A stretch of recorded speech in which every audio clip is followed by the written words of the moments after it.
അവിടെ നായന്മാർ സമദൂരത്തിൽ വോട്ട് ചെയ്യാനാണ് പറഞ്ഞിരുന്നത്. അതിൻ്റെ ഫലമല്ലേ അവിടെ ഉണ്ടാവുള്ളൂ. NSSുമായി ബന്ധപ്പെട്ട് അവർ പത്തനാപുരത്തുണ്ടായ പ്രാദേശിക ഘടകങ്ങൾ എന്തെങ്കിലും തെരഞ്ഞെടുപ്പിനെ ബാധിച്ചതായി കണക്കാക്കപ്പെടുന്നു? അത് എനിക്ക് അറിഞ്ഞുകൂടാ. റിസൾട്ട് കണ്ടിട്ടും അത് മനസ്സിലാകുന്നുണ്ട്. പക്ഷേ ഇവിടുന്ന് പ്രത്യേകമായ നിർദ്ദേശം ജയിപ്പിക്കണമെന്ന് തോൽപ്പിക്കണമെന്ന് ഒരു നിർദ്ദേശമില്ലായിരുന്നു.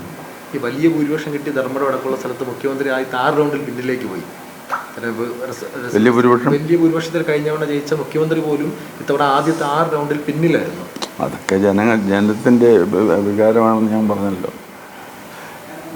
വെള്ളാപ്പള്ളിയല്ലോ ഞങ്ങൾക്കൊരു തത്വസംഹിതയുണ്ട്.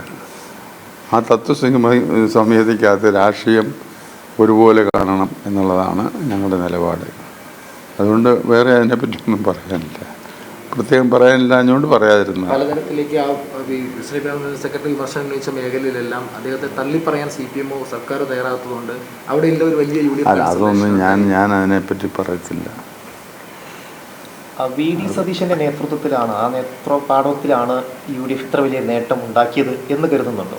അതിന് മറുപടി ഞാൻ ആദ്യം പറഞ്ഞല്ലോ. മാത്രമല്ല അതിന് മറുപടി ഞാൻ പറഞ്ഞു. ഈ കൊട്ടിക്കോഴിക്കുന്ന അതൊന്നും അല്ല.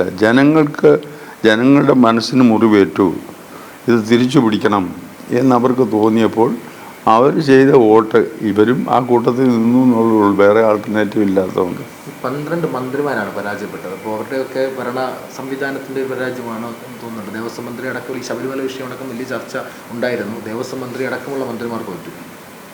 12 മന്ത്രിമാരോ? 12 മന്ത്രിമാർ കഴിഞ്ഞ തോറ്റു. LDF തോറ്റുപോയി. അതെല്ലാം ആ വികാരത്തിൻ്റെ പുറത്ത് പോയത്, അടിച്ചു പോയത്.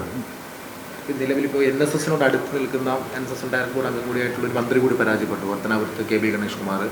അവിടെ ഈ തെരഞ്ഞെടുപ്പ് സമയത്ത് NSSലെ ചില വിഭാഗീയതകൾ ഉണ്ടായി, അദ്ദേഹത്തിൻ്റെ ചില പ്രസ്താവനകൾ പരാമർശിച്ചു. അല്ല, അവിടെ നായന്മാർ സമദൂരത്തിൽ വോട്ട് ചെയ്യാനാണ് പറഞ്ഞിരുന്നത്.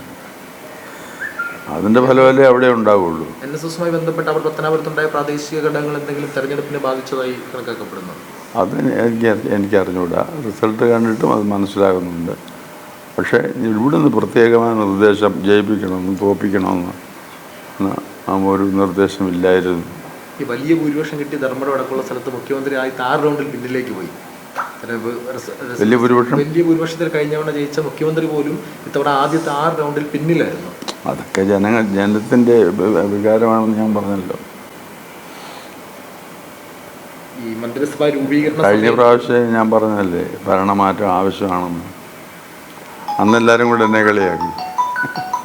ഈ മുഖ്യമന്ത്രി ചർച്ചകൾ ഒരു വശം നടക്കുന്നു, അതിനപ്പുറത്തേക്ക് ഇനി ക്യാബിനറ്റ് ചർച്ചകളൊക്കെ വരികയാണ്. അപ്പോൾ മുമ്പ് പലതരത്തിലേക്ക് ഇപ്പോൾ രമേശ് ചെന്നിത്തലയുടെ ആഭ്യന്തരമന്ത്രി സ്ഥാന പരാമർശങ്ങളൊക്കെ ഉണ്ടായി. അത്തരത്തിൽ ക്യാബിനറ്റിലടക്കം ഏതെങ്കിലും തരത്തിലേക്ക് NSSന്റെ ഇടപെടലോ ആഗ്രഹങ്ങൾ പ്രകടിപ്പിക്കുകയോ എന്തെങ്കിലും?